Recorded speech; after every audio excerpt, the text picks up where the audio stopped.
Hello dear student, आज हम लोग पढ़ेंगे पाउली का अपवर्जन सिद्धांत, पाउली एक्सक्लूजन प्रिंसिपल। प्यारे बच्चों, पाउली ने यह सिद्धांत 1925 में दिया था। कब दिया था? 1925 में दिया था।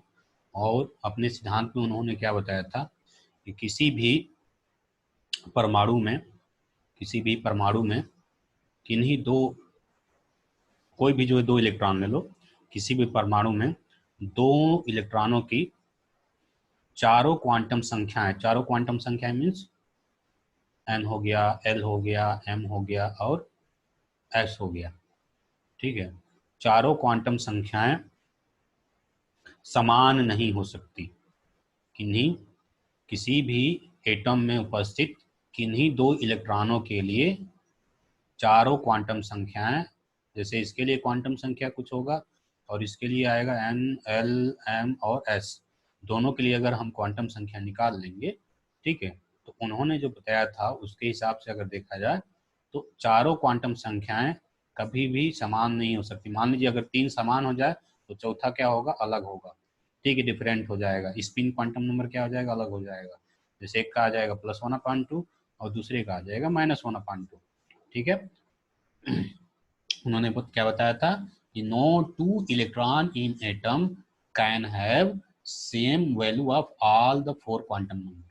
ठीक है डियर स्टूडेंट, इसको हम लोग एग्जाम्पल से अच्छे तरीके से समझ सकते हैं। ठीक है, तो मैं जो है इसको इरेज कर रहा हूँ और एक एग्जाम्पल की सहायता से हम लोग समझेंगे कि ये पाउली एक्सक्लूजन प्रिंसिपल क्या है। ठीक है, तो जैसे मान लिया मैंने हीलियम लिया है। क्या लिया? हीलियम। और हीलियम का एटॉमिक नंबर क्या होता है? 2 होता है। इसका इलेक्ट्रॉनिक कन्फिग्रेशन क्या होगा? 1s2 होगा। ठीक है, इसको हम लोग ऑर्बिटल्स में दिखाएंगे तो ये इस तरह से जो है, ये 1 हो गया और ये हो गया 2। ठीक है प्यारे बच्चों, ये 1s के लिए हो गया, 1s2 के लिए हो गया। अब इसके लिए क्या करेंगे हम लोग? एन, एल, एम, एन और एस की वैल्यू निकालेंगे। ठीक है, principal quantum number, principal principal quantum number, ये क्या हो जाएगा? एन। एन की वैल्यू क्या हो गई? 1s के लिए जो एस का जो कोफिशिएंट होता है या पी का कोफिशिएंट होता है उसे क्या बोलते हैं हम? Principal quantum number. तो एन की वैल्यू हो जाएगी 1। प्यारे बच्चों, अगर हम एल की वैल्यू निकालें तो एस के लिए एल की वैल्यू क्या होता है? 0 होता है। ठीक है, और अगर हम एम की वैल्यू निकालें तो एम की वैल्यू क्या होगा? 0 होगा। ठीक है, और स्पिन क्वांटम नंबर निकालें हम लोग तो देखिए इसमें दो इलेक्ट्रॉन है ना, दो इलेक्ट्रॉन है तो एक इलेक्ट्रॉन के लिए क्या आ जाएगा? एक इलेक्ट्रॉन के लिए आ जाएगा +1/2 क्लॉकवाइज के लिए, और एक इलेक्ट्रॉन के लिए आ जाएगा -1/2। प्यारे बच्चों, दोनों इलेक्ट्रॉन के लिए हम क्वांटम नंबर देखेंगे। ठीक है, ये मान लीजिए पहला इलेक्ट्रॉन है, दूसरा इलेक्ट्रॉन है, तो इलेक्ट्रॉन नंबर 1 और इलेक्ट्रॉन नंबर 2, इलेक्ट्रॉन 1 इलेक्ट्रॉन 2 हो गया। ठीक है, इसी एस सबसेल में है दोनों इलेक्ट्रॉन। इसके लिए चारों क्वांटम नंबर की बात करेंगे। देखिए एन क्या है? एन दोनों के लिए सेम होगा, 1 होगा, इसके लिए 1 होगा। ठीक है, अगर हम एल देखें, ठीक है, तो जो एजीमुथल क्वांटम नंबर होगा दोनों के लिए क्या होगा? वही होगा। ठीक है, क्योंकि दोनों इलेक्ट्रॉन किस में है? एस सब सेल में है, तो दोनों के दोनों इलेक्ट्रॉन सब एस सब सेल में है, तो इसलिए ये भी 0 0 होगा, इक्वल होगा। ठीक है, देखिए इक्वल, ये भी इक्वल, ये भी इक्वल। मैग्नेटिक क्वांटम नंबर की अगर बात करेंगे, ठीक है, तो दोनों के लिए क्या होगा? दोनों का ओरिएंटेशन सेम होगा। ठीक है, इसके देखिए जो 0 होगा इसके लिए भी 0 होगा और इसके लिए भी 0 आएगा। लेकिन जो स्पिन क्वांटम नंबर होगा तो एक इलेक्ट्रॉन के लिए क्या होगा? एक इलेक्ट्रॉन के लिए प्लस +1/2 हो जाएगा और एक इलेक्ट्रॉन के लिए -1/2 हो जाएगा। ठीक है, मतलब देखिए ये तीन क्या हो गया? ये भी सेम है, ये भी सेम है, ये भी सेम है और ये सेम नहीं है। तो यही पाउली ने बताया था कि किसी भी एटम में उपस्थित किन्हीं दो इलेक्ट्रॉनों के लिए चारों क्वांटम संख्याओं का मान जो है एक समान नहीं हो सकता है। उसमें से तीन अगर एक समान हो जाए तो चौथा क्या होगा? अलग होना चाहिए। ठीक है, अलग होता है। ठीक है, अगर मान लीजिए कहीं पर ऐसा भी हो सकता है कि ये तीन जो है ये तीन सेम हो जाए, मतलब एल, एम और एस, ये तीनों के लिए क्या हो जाए? ये जो है सेम हो जाए। ठीक है, तो वहां पर क्या होगा, वहां पर जो है प्रिंसिपल क्वांटम नंबर चेंज हो जाएगा, एन की वैल्यू चेंज हो जाएगी। ठीक है, तो ये हो गया। तो यहाँ पर हम लोगों ने देखा कि जो है तीन quantum number N, principal quantum number N, L और एम सेम है, लेकिन स्पिन क्वांटम नंबर क्या अलग अलग अलग अलग है। ठीक है, एक +1/2 है तो एक -1/2। +1/2 का मतलब क्या होता है, क्लॉकवाइज। ठीक है, कोई भी इलेक्ट्रॉन अगर अपने एक्सिस के अराउंड क्लॉकवाइज क्लॉकवाइज रोटेशन करता है तो उसे क्या लिखते हैं हम लोग, +12 लिखते हैं। ठीक है, और एंटी क्लॉकवाइज के लिए क्या लिखते हैं हम लोग, -12 लिखते हैं। ठीक है, देखिए मैं यहाँ पर जो रोटेशन आप लोगों को दिखा रहा हूँ, मान लीजिए क्लॉकवाइज रोटेट कर रहा है इस तरह से। ठीक है, तो क्लॉकवाइज कर रहा है, और ये क्या कर रहा है, एंटी क्लॉकवाइज कर रहा है। देखिए मैं दिखा रहा हूँ कैसे रोटेशन कर रहा है। सॉरी, ये चेंज हो गया। देखिए रोटेशन हो रहा है, एक जो है क्लॉकवाइज कर रहा है और एक क्या हो रहा है, एंटी क्लॉकवाइज कर रहा है। तो प्यारे बच्चों, जो है जब ये अपने एक्सिस के अराउंड क्लॉकवाइज और एंटी क्लॉकवाइज रोटेशन करता है, तो चूंकि चार्ज है, इलेक्ट्रॉन पर क्या होता है, चार्ज होता है। ठीक है, तो चार्ज क्या कर रहा है, मोशन में है। तो जब भी चार्ज मोशन में होता है तो उसके आसपास करंट प्रोड्यूस हो जाता है, उसके कारण से क्या होता है, मैग्नेटिक फील्ड क्रिएट हो जाता है। ठीक है, तो ये जो इलेक्ट्रॉन है खुद जो है एक मैग्नेट की तरह काम करता है, एक छोटा सा मैग्नेट बन जाता है, मैग्नेट की तरह बिहेव करता है। एक टीनी मैग्नेट हो गया, ये नॉर्थ हो गया और ये साउथ हो गया, और ये छोटा सा मैग्नेट हो गया जो इधर जो है, इसका नॉर्थ ये हो गया और इसका साउथ ये हो गया, अपोजिट होगा दोनों। ठीक है, अब ये दोनों जो है क्या होता है, दोनों के बीच में लगता है ट्रैक्शन फोर्स। ठीक है, दो दो इलेक्ट्रॉन है ना, दो इलेक्ट्रॉन के बीच में क्या लगता है, अट्रैक्शन फोर्स लगता है, due to magnetic field, due to magnetic field. ठीक है, मैग्नेटिक फील्ड के कारण से जो है दोनों इलेक्ट्रॉन के बीच में क्या लगता है, अट्रैक्शन फोर्स लगता है। ठीक है प्यारे बच्चों, और ये हो गया। ठीक है, लेकिन चार्ज के कारण से अगर बात करेंगे हम लोग, चार्ज देखिए इस पर भी माइनस चार्ज है, इस पर भी माइनस चार्ज होता है, तो आप लोग चार्ज अगर माइनस माइनस होगा तो क्या होता है, रिपल्सन फोर्स लगता है। जब सेम चार्ज होता है तो रिपल्सन फोर्स लगता है। ठीक है, तो यहाँ मैग्नेटिक फील्ड के कारण से अट्रैक्शन फोर्स और चार्ज के कारण से रिपल्सन फोर्स लगता है। ठीक है, इलेक्ट्रॉन के जो दोनों इलेक्ट्रॉन के बीच में जो है, ये दोनों फोर्स जो है वर्क करता है या इफेक्टिव होता है। ठीक है, यहाँ पर इस एग्जाम्पल के लिए देख रहे हैं तो। ठीक है, अब जो है एक और एग्जाम्पल लेंगे। ठीक है, उसके माध्यम से जो है समझेंगे हम लोग, और मुझे ऐसा कि उससे जो है और क्लियर होगा। मैं एक और एग्जाम्पल ले रहा हूँ। ठीक है, आप लोग जो है वीडियो को देखिए। ठीक है, मैं इसको इरेज कर रहा हूँ। देखिए मैं जो है नाइट्रोजन ले रहा हूँ। ठीक है, नाइट्रोजन का एटॉमिक नंबर क्या होता है, 7 होता है। ठीक है, आप लोग जानते होंगे। इसका इलेक्ट्रॉनिक कन्फिगरेशन करेंगे, 1s2 आएगा, 2s2 आएगा और 2p3 होगा। ठीक है, ये हो गया इसका इलेक्ट्रॉनिक कन्फिगरेशन। और इसके लिए हम देखिए 1s के लिए जब ऑर्बिटल बनाएंगे तो ये 1s के लिए हो जाएगा। ठीक है, 2s के लिए बनाएंगे तो ये हो जाएगा, और 3s के लिए बनाएंगे तो ये हो गया। ठीक है, तो 1s के लिए, 1s में कितना इलेक्ट्रॉन है, 1s में 2 इलेक्ट्रॉन है तो यहाँ 2 इलेक्ट्रॉन रख देंगे। 2s में कितना है, 2s में 2 इलेक्ट्रॉन है तो 2 इलेक्ट्रॉन यहाँ पर। ठीक है, और ये p में कितना इलेक्ट्रॉन है, एक एक इलेक्ट्रॉन इसमें जो है भर देंगे। ठीक है, तो ये हो गया नाइट्रोजन के लिए इलेक्ट्रॉनिक कन्फिगरेशन, और ये ऑर्बिटल में हमने जो है इलेक्ट्रॉन को जो है डिस्ट्रीब्यूट कर दिया। उसके बाद क्या करेंगे हम लोग, यहाँ पर सभी के लिए प्रिंसिपल क्वांटम नंबर निकालेंगे। तो ये 1s है, यहाँ पर 2s है, और यहाँ पर 2p3 है। देखिए n की वैल्यू निकालेंगे तो 1s है तो 1 आएगा, यहाँ 2s है तो 2 आएगा, s का कोफिशिएंट 2 है ना, इसलिए 2 लिख रहे हैं। p का कोफिशिएंट 2 है तो यहाँ पर 2 लिख देंगे, सभी के लिए 2 होगा। ठीक है, तीनों इलेक्ट्रॉनों के लिए। ठीक है, p में 3 घर है ना, इसलिए 3 लिख रहे हैं। और यहाँ पर एजीमुथल क्वांटम नंबर की संख्या निकालेंगे तो क्या हो जाएगा, s के लिए एजीमुथल क्वांटम नंबर क्या होता है, 0 होता है। 2s के लिए क्या होता है, 0 होता है। और p के लिए क्या होता है, 1 1 1 लिख देंगे। ठीक है, p 3 है ना, तो ये 1 1 1। ठीक है, m की वैल्यू निकालेंगे तो क्या हो जाएगा, m की वैल्यू 0 होगा, s के लिए 0 होगा, s के लिए 0 होगा, और इसके लिए क्या होगा, +1 होगा, और इसके लिए -1 होगा, और ये 0 होगा। देखिए pz के लिए हमेशा क्या होता है, पी जेड के लिए हमेशा जो है 0 होता है। ये पी वाई हो गया और पी एक्स हो गया। ठीक है, इतना हो गया। सभी के लिए स्पिन क्वांटम नंबर निकाल लेंगे हम लोग। तो इसके लिए क्या हो जाएगा, देखिए 2 इलेक्ट्रॉन है ना, तो यहाँ हमको 2 क्वांटम नंबर मिलेगा। ठीक है, प्लस हाफ मिलेगा और एक माइनस हाफ मिलेगा। ठीक है, यहाँ पर 2 इलेक्ट्रॉन है, एक क्लॉकवाइज के लिए देखिए ऊपर अपवर्ड होता है तो क्लॉकवाइज। ठीक है, अगर ये क्लॉकवाइज रोटेशन कर रहा है तो इसके लिए एक एरो से दिखाते हैं अपवर्ड डायरेक्शन में।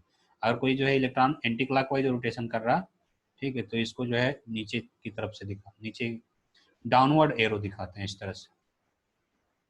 ये हो गया। तो प्लस के लिए जो है लिखा जाता है प्लस, अपवर्ड के लिए +1/2 और डाउनवर्ड के लिए -1/2। तो यहाँ पर जो है 2 इलेक्ट्रॉन है, तो एक अपवर्ड है एक डाउनवर्ड है, तो एक लिख देंगे +1/2 और एक को लिख देंगे -1/2, 2 मिला। यहाँ पर देखिए एक ही इलेक्ट्रॉन है और अपवर्ड है, तो इसलिए क्या होगा इसके लिए हो जाएगा +1/2। इसमें भी देखिए एक ही इलेक्ट्रॉन है अपवर्ड है, तो इसके लिए क्या हो जाएगा, एक ही इलेक्ट्रॉन है तो ये +1/2। ठीक है, +1/2 हो गया। और इसमें भी एक इलेक्ट्रॉन है, इसलिए जो है इसके लिए क्या होगा, इसके लिए भी +1/2 होगा। ठीक है, अब प्यारे बच्चों जो है इसमें क्या करेंगे हम लोग देखेंगे अब, इसमें जो है क्वांटम नंबर देखेंगे। चारों इलेक्ट्रॉन, कोई भी इसमें से 2 इलेक्ट्रॉन चूज कर लीजिए और चारों क्वांटम संख्याओं का मान निकालिए। जैसे मान लीजिए मैं जो है इसको चूज कर रहा हूँ, जानबूझ के इसको चूज कर रहा हूँ। देखिए 1 इसको ले रहा हूँ एक, और एक इसको ले रहा हूँ। कोई भी ले सकते हैं आप, कोई भी 2 इलेक्ट्रॉन ले सकते हैं। ठीक है, हम जो है यहाँ क्या करेंगे, 2 इलेक्ट्रॉन को मैंने जो है ए को लिया और एक यहाँ पर बी को लिया। ठीक है, ए को ले रहे हैं, बी को ले रहे हैं, कलर चेंज कर रहे हैं, पता नहीं चल रहा है। ये जो है कलर चेंज कर लिया, मैंने ए को लिया और ये बी को लिया। ठीक है, मतलब इसको ये वाला इलेक्ट्रॉन को लिया और ये वाला इलेक्ट्रॉन को लिया। ठीक है, ए और बी। तो अब ए के लिए और बी के लिए क्या निकालेंगे, देखेंगे हम लोग अलग अलग क्वांटम संख्याएं क्या क्या मिल रहा है। देखिए जो ए के लिए मिल रहा है, मतलब इस इलेक्ट्रॉन के लिए वो क्या मिल रहा है, एन की वैल्यू क्या मिल रहा है, 2 मिल रहा है। देखिए बी के लिए क्या मिला, बी के लिए भी 2 मिला। देखिए ये भी सेम सेम मैच कर गया। एल की वैल्यू देखिए, एन एल हो गया। एल की वैल्यू देखिए, ए के लिए क्या मिलेगा, एल की वैल्यू 1 मिला, और बी की वैल्यू क्या मिला, यहाँ पर देखिए 1 मिला। ठीक है, ये भी मैच कर गया, ये भी सेम है। ठीक है, अब देखिए मैग्नेटिक क्वांटम नंबर। देखिए ये क्या मिला, ए के लिए क्या मिला, ए के लिए देखेंगे तो यहाँ पर +1 मिला, ये +1 मिला। और बी के लिए क्या मिला, देखिए बी के लिए 0 मिला। ठीक है, 0 मिला। ये क्या है, इक्वल नहीं है। ठीक है, चौथा स्पिन क्वांटम नंबर देखेंगे। स्पिन क्वांटम नंबर देखिए, इसके लिए क्या मिला, पहले ए के लिए क्या मिला, ये +1/2 मिला, ये हो गया। और बी के लिए क्या मिला, ये भी +1/2 मिला, ये भी सेम हो गया। देखिए यहाँ पर 3 मैच कर गया, देखिए 2 2 सेम है, ये मैच किया, ये मैच किया और ये मैच किया। यहाँ पर मैग्नेटिक क्वांटम नंबर क्या हो गया, चेंज हो गया। ठीक है, अलग अलग, ये +1 है और यहाँ 0 है। ठीक है, तो पाउली ने यही बताया था कि एटम में उपस्थित किन्हीं 2 इलेक्ट्रॉनों के लिए चारों क्वांटम संख्याओं का मान निकालेंगे। यहाँ चारों क्वांटम संख्याओं का मान निकाल रहे हैं, तो उसमें से चारों के चारों इक्वल नहीं होंगे, मतलब चारों के चारों इक्वल नहीं हो सकते, इस तरह से इक्वल नहीं हो सकते। ठीक है, उसमें से एक जो है जरूर जो है डिफरेंट होगा। ठीक है, तो यही है पाउली का अपवर्जन सिद्धांत। और मैंने देखिए यहाँ पर एम क्या है, मैग्नेटिक क्वांटम नंबर अलग अलग है। ये +1 है और यहाँ पर 0 है। इसका मतलब क्या हुआ, इसका मतलब ये हुआ कि देखिए जो इलेक्ट्रॉन है वो दूसरे घर में है, दोनों इलेक्ट्रॉन दूसरे घर में है, दोनों इलेक्ट्रॉन पी सब सेल में है, दूसरे घर में है, पी सब सेल में है, और दोनों के दोनों इलेक्ट्रॉन का जो है जो स्पिन है वो सेम है। मतलब इसी मतलब स्पिन का मतलब क्या होता है, मतलब ये अपने एक्सिस के अराउंड जो है दोनों के दोनों क्लॉकवाइज रोटेशन कर रहे हैं, क्लॉकवाइज कर रहे हैं। ठीक है, दोनों के दोनों क्या कर रहे हैं, क्लॉकवाइज रोटेशन कर रहे हैं। तो ये तीनों मैच कर गए, लेकिन दोनों का ओरिएंटेशन सेम नहीं है। मैग्नेटिक क्वांटम नंबर से क्या पता चलता है, हमको इलेक्ट्रॉन क्लाउड का ओरिएंटेशन पता चलता है, डिस्ट्रीब्यूशन ऑफ इलेक्ट्रॉन पता चलता है। ठीक है, एम से। तो यहाँ जो है ये +1 और 0 सेम नहीं है। तो सेम नहीं, इसका मतलब क्या, इसका मतलब ये हुआ कि यहाँ पर मैं कलर चेंज कर ले रहा हूँ कि इसमें एटम के अंदर जो पी सबसेल है उसका जो ओरिएंटेशन चेंज हो गया। जैसे हम ओरिएंटेशन लेंगे, इसमें एक एक्स हो गया, ये वाई हो गया और ये जेड हो गया। तो एक जो है एक्स पर मिलेगा, एक जो है पी सबसेल जो है पी जो है ऑर्बिटल्स एक्स पर मिलेगा, तो एक किस पर मिलेगा, जीरो पर मिलेगा। ठीक है, मतलब जीरो का मतलब जेड, जेड पर मिलेगा। देखिए ओरिएंटेशन चेंज हो गया। ठीक है, ओरिएंटेशन चेंज हो गया। तो इसी को जो है पाउली ने बताया था कि किसी भी दो इलेक्ट्रॉन की किसी भी एटम में उपस्थित किन्हीं दो इलेक्ट्रॉनों के लिए चारों क्वांटम संख्याओं का मान एक समान नहीं हो सकता है। ठीक है, तो मुझे ऐसा है कि आप लोगों को समझ में आ गया होगा। ठीक है, अब देखिए इसका जो है इसे पढ़ने से हमको क्या सीख मिलता है। ठीक है, इसको जान लेते। ठीक है, मैं इसको इरेज कर रहा हूँ। तो इसका जो है कंक्लूजन की, इससे कंक्लूजन क्या निकलता देखेंगे हम लोग। देखिए इससे जो कंक्लूजन निकलता है, ये निकलता है कि जो सेल है ना, जैसे कलर चेंज कर ले रहा हूं, सेल। ठीक है, जो सेल है, सेल का मतलब n बराबर 1, n बराबर 2, n बराबर 3। ठीक है, तो सेल में मैक्सिमम जो है number of electron, maximum number of electron जो है वो क्या होगा, वो होता है 2n स्क्वायर होता है। ठीक है, 2n स्क्वायर होता है। ठीक है, और अगर सबसेल की अगर बात करेंगे, सबसेल, तो सबसेल में जो है मैक्सिमम नंबर ऑफ इलेक्ट्रॉन जो होता है, मैक्सिमम नंबर ऑफ इलेक्ट्रॉन्स वो कितना होता है, वो होता है 2l प्लस 1 इलेक्ट्रॉन होता है। ठीक है, 2l प्लस 1 इलेक्ट्रॉन होता है। ठीक है, कितना इलेक्ट्रॉन होता है। ओके, तीसरा तीसरा जो है कंक्लूजन ये निकला कि उसमें नंबर ऑफ जो सब सेल होता है, नंबर ऑफ सब सेल, नंबर ऑफ सब सेल किसमें, इन मेन एनर्जी सेल, जो नंबर ऑफ सब सेल होता है इन मेन एनर्जी सेल, वो कितना होता है, वो होता है n की इक्वल होता है। अब इसका मतलब क्या है, इसका मतलब ये है कि मान लो n बराबर 1 होगा, तो सब सेल कितना आएगा, सब सेल इसमें एक ही होगा। वो कौन सा होगा, l बराबर 0 होगा इसके लिए, तो एक ही होगा, s होगा। ठीक है, अगर n बराबर 2 होगा तो इसमें सब सेल कितना होगा, 2 होगा। एक जो है s का होगा और एक कितना होगा, p का होगा। ठीक है, मतलब यहाँ पर एक s का होगा, एक किसका होगा, p का होगा। n बराबर, क्योंकि l बराबर क्या होता है, l बराबर n बराबर 2 के लिए l बराबर क्या होगा, 0 होगा, एक 1 होगा, दो वैल्यू आता है। ठीक है, उसी तरह से n बराबर 3 के लिए सबसेल की जो संख्या होगी कितनी होगी, n बराबर 3 के लिए, तो सबसेल जो होगा 3 होगा। ठीक है, एक जो है s होगा, एक p होगा और ये क्या होगा, d होगा। ठीक है, तो जितना जो है नंबर ऑफ सेल होता है, ठीक है, मतलब सॉरी, जो जितना जो है प्रिंसिपल क्वांटम नंबर होता है, जितना उसका वैल्यू होता है, उतना ही क्या आता है, नंबर ऑफ सब सेल आता है। ठीक है, तीन आए तो 3 आया।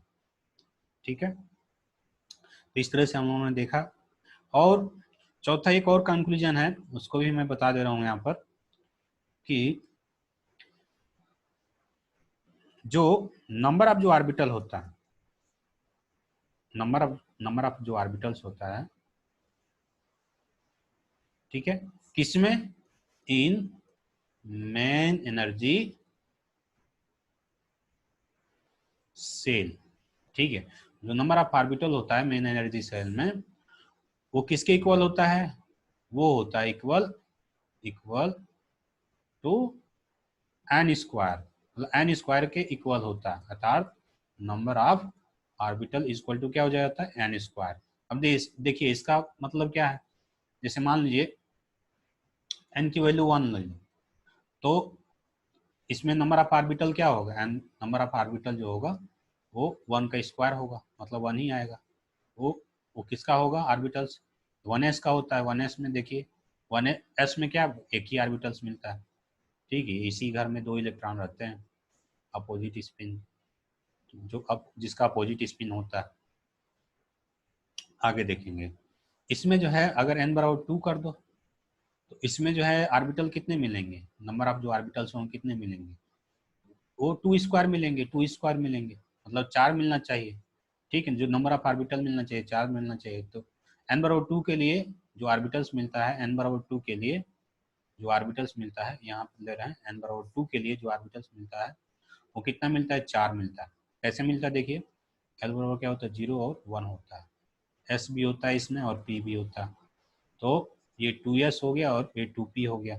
तो 2s के लिए 2s में एक ऑर्बिटल्स हो गया और p में कितने ऑर्बिटल्स होंगे, 3 ऑर्बिटल्स होते हैं। तो टोटल नंबर ऑफ ऑर्बिटल कितने हो गए, 1 2 3 4, इस तरह से 4 मिलेंगे, ठीक है, यही हो गया। तो इस तरह से ये पाउली एक्सक्लूजन प्रिंसिपल हो गया, पाउली का अपवर्जन सिद्धांत हो गया, और उसका जो है कंक्लूजन भी हो गया, ठीक है। तो मुझे ऐसा है कि आप लोगों को समझ में आया होगा, ठीक है। बस आज के लिए इतना ही, मिलते हैं हम लोग अगले वीडियो में। धन्यवाद। जय हिंद, जय भारत।